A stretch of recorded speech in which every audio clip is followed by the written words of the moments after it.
ভিডিওটা কেউ স্কিপ করবে না। Welcome back to my channel Prateek e learning school where learning is a beautiful journey। আজকে আবার বেশ কিছুদিন পর তোমাদের জন্য প্রিপোজিশনের একটা নতুন ভিডিও নিয়ে চলে এসেছি। আজকে প্রথমেই শুরুতে বললাম এই ভিডিওটা একদম স্কিপ করবে না, বিকজ আজকে প্রিপোজিশনের প্রিপোজিশন নিয়ে ইন ডিটেলসেই আলোচনা করব এই ভিডিওটিতে। তাই ভিডিওটি প্রথম থেকে শেষ পর্যন্ত দেখতেই হবে তোমাকে। আচ্ছা, ভিডিও শুরু করার আগে বলে দিই, যারা যারা এই চ্যানেলের নতুন দর্শক রয়েছে তারা অবশ্যই আমার ভিডিও ভালো লাগলে চ্যানেলটিকে সাবস্ক্রাইব করে পাশে থাকা বেল আইকনটি প্রেস করে দিও। এবং হ্যাঁ, অবশ্যই বেল আইকনটি প্রেস করে ওখানে অল অপশনে অবশ্যই প্রেস করে দিও। আচ্ছা, আর একটি বক্তব্য, যাদের আমার ভিডিও ভালো লাগছে তারা তো রেগুলার মন্তব্য করছো বা কমেন্ট করছো আমাকে যে কেমন লাগছে আমার video. Thank you so much সবাইকে, যাদের আমার ভিডিও ভালো লাগছে, যারা এতটা আমাকে সাপোর্ট করছো, প্রত্যেককেই অসংখ্য ধন্যবাদ জানাই। আর যারা আমার নতুন ভিডিও দেখছো তাদেরও কেমন লাগছে অবশ্যই কিন্তু আমাকে জানাতে ভুলো না। তাহলে চলো আজকের ভিডিওটি শুরু করা যাক। দেখো, আজকে আমরা প্রিপোজিশন ইন নিয়ে কথা বলবো। এখানে আগে বলে দিই ইন মিনিং কি। ইনের মিনিং হচ্ছে মধ্যে বা ভিতরে, বোঝা গেল? এইবার এর ইউজেস গুলো পরপর আমি দেখাবো। প্রথমে কোন ইউজটা রয়েছে দেখো, লোকেশন। আমরা ইউজ করি ইন কোনো লোকেশন যখন আমরা বোঝাই, সেই ক্ষেত্রে আমরা ইনের ব্যবহার করে থাকি। লোকেশন বলতে কোনো জায়গার ক্ষেত্রে বা জায়গার আগে আমরা ইনের ব্যবহার করে থাকি। ইনের ব্যবহার করে থাকি। যেমন number 1 is the book is in the bag. The book is in the bag. বইটি ব্যাগের মধ্যে রয়েছে, অর্থাৎ ব্যাগের বইটার লোকেশনটা বোঝাচ্ছে যে বইটা কোথায় রয়েছে। The city is in the valley. শহরটা কোথায় রয়েছে না, ভ্যালির মধ্যে রয়েছে, বোঝা গেল?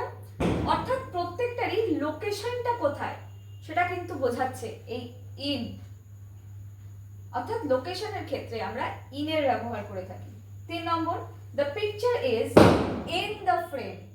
The picture is in the frame. Next, time. Time কি না, টাইম মানে হচ্ছে সময়। আমরা সময়ের আগেও ইনের ব্যবহার করে থাকি। যেমন I will meet him in an hour. I will meet him in an hour. আচ্ছা, এখানে an ব্যবহার হয়েছে যেহেতু hour এর আগে an ব্যবহার হয়েছে।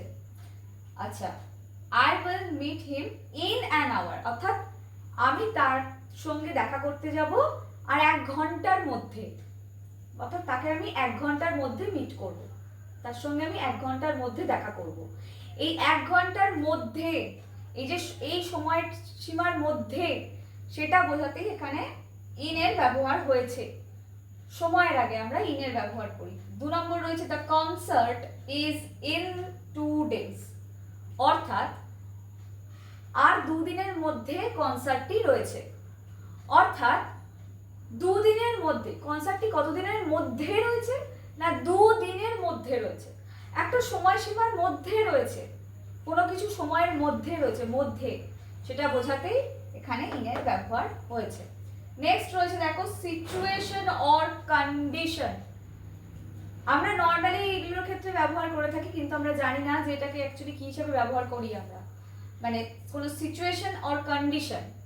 সেই ক্ষেত্রে যেমন আই অ্যাম ইন হারি, এক্ষেত্রে আমি একটা জিনিস বলছি, আই অ্যাম ইন হারি, তবে এখানে কেন ইন ব্যবহার করছি অনেকেই সেটা হয়তো বোঝাতে পারবে না, যে একটা সিচুয়েশন বা কন্ডিশন বোঝাতেই ইনের ব্যবহার হয়েছে, বোঝা গেল?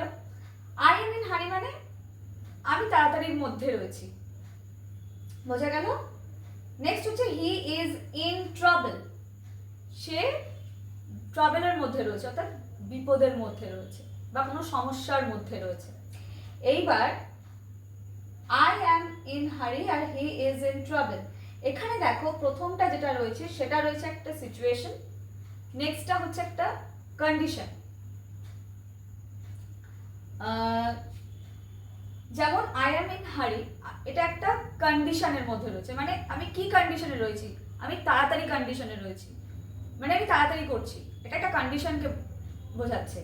But he is in trouble, এইটা যখন আমি করছি সেই ক্ষেত্রে দেখো হি ইজ ইন ট্রাবল, এটা কি করছে না, সেই পার্টিকুলার ব্যক্তিটার কি সিচুয়েশন আছে সেইটা বোঝাচ্ছে। বোঝা গেল?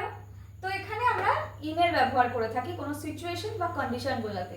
চলো এবার বাকি কি কি ইউজেস রয়েছে ইনের সেটাও দেখে নেওয়া। এইবার আমরা বাকি যে যে ইউজগুলো রয়েছে ইনের সেটা দেখে নেব। দেখো 4 নম্বর কি রয়েছে না, অ্যাক্টিভিটি অর অ্যাকশন। কোনো অ্যাক্টিভিটি হচ্ছে বা কোনো অ্যাকশন নেওয়া হচ্ছে সেই ক্ষেত্রেও আমরা ইনের ব্যবহার করে থাকি। এক্সাম্পল দেখো, I am in the middle of the project.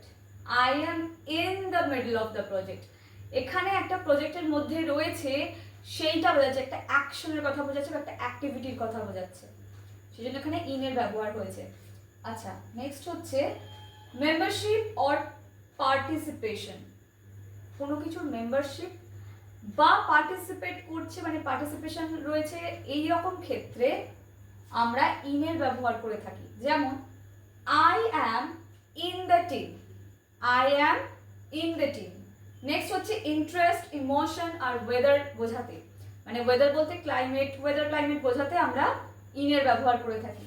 প্রথম এক্সাম্পলটা দেখো, I am in sports, I am in sports. Next, I am in a good mood, I am in a good mood. Next হচ্ছে it's cold in here, it's cold in here. এখানে একটা first এরটাতে তোমার interest বোঝাচ্ছে যে কিসে রয়েছে, next যেটা রয়েছে সেটা বোঝাচ্ছে তোমার ইমোশন, মুডের ব্যাপার রয়েছে ইমোশন। থার্ড হচ্ছে ওয়েদার, কিরকম ওয়েদার রয়েছে সেটা বোঝাচ্ছে, কোল্ড ওয়েদার। তো ওয়েদারের আগেও আমরা ইনের ব্যবহার করে থাকি। তো আজকে এই ভিডিওতে যতটা সম্ভব ইন ডিটেলসে আমি ইন কি কি ইউজ রয়েছে ইনে সেটা আমি বুঝিয়ে দিলাম। এইবার তার সঙ্গে এক্সাম্পলও দিয়ে দিয়েছি। নেক্সট ক্লাসে অন্য আরেকটা প্রিপোজিশন নিয়ে তোমাদের সঙ্গে আলোচনা করব। আজকে এই পর্যন্তই, দেখা হচ্ছে আবার পরবর্তী ভিডিওতে। ততক্ষণের জন্য ইংলিশ প্র্যাকটিস করতে থাকো।